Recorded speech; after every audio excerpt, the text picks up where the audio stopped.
The aftermath of the recent fuel price increment has led to a noticeable reduction in vehicular movement in Kano State.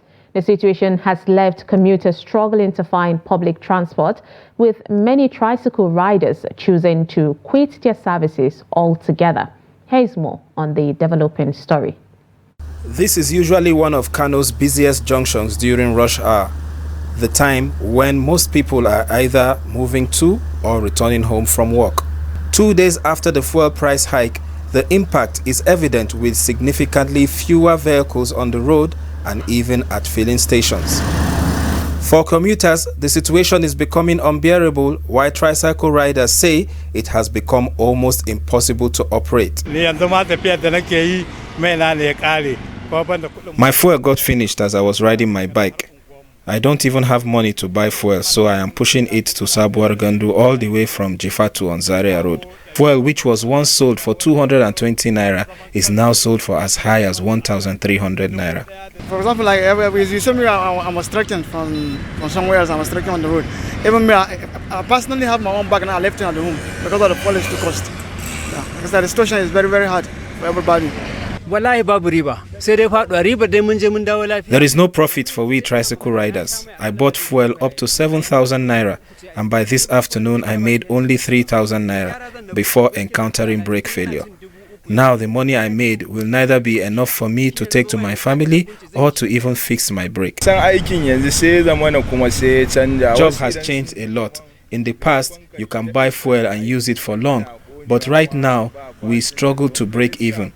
So we have to even consider stopping the business. Many residents have linked the fuel price increase to commencement of production by the Dangote refinery.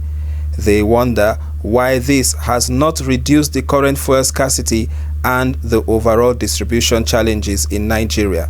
On hearing that Dangote will start flood the market by September, all instead of us to hear that okay, we have decrease, then what we see is decrease. And NNPC is selling at a higher price what the independent marketer has been selling before. We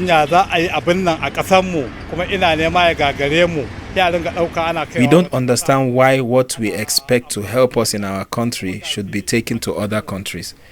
The way I see it, such shouldn't even be happening. For others, the major concern is the lack of clear communication from the authorities. Why can't they come and tell us the truth?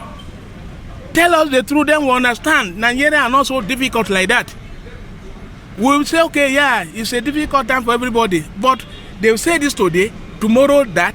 We are not convinced. Okay, where is the refinery? Now that they say they will start production by April this year. Both of them, the refinery, the Kaduna, the worry of 18. Now they say September. And we are already in September. Honestly, I'm not happy with it. What we are begging government is to look at the masses and slash down the prices at least to a reasonable price, so that people can at least enjoy the government. They should try and look into the people because the hardship is too much.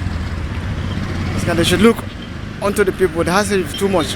The life is hard, especially the average people that are the low living people. Government have to do something. People are suffering very well. In the coming days, the situation is expected to worsen, especially with the reopening of schools scheduled for next week. The number of commuters during the early hours of the day is likely to increase, putting more strain on the already limited transport options.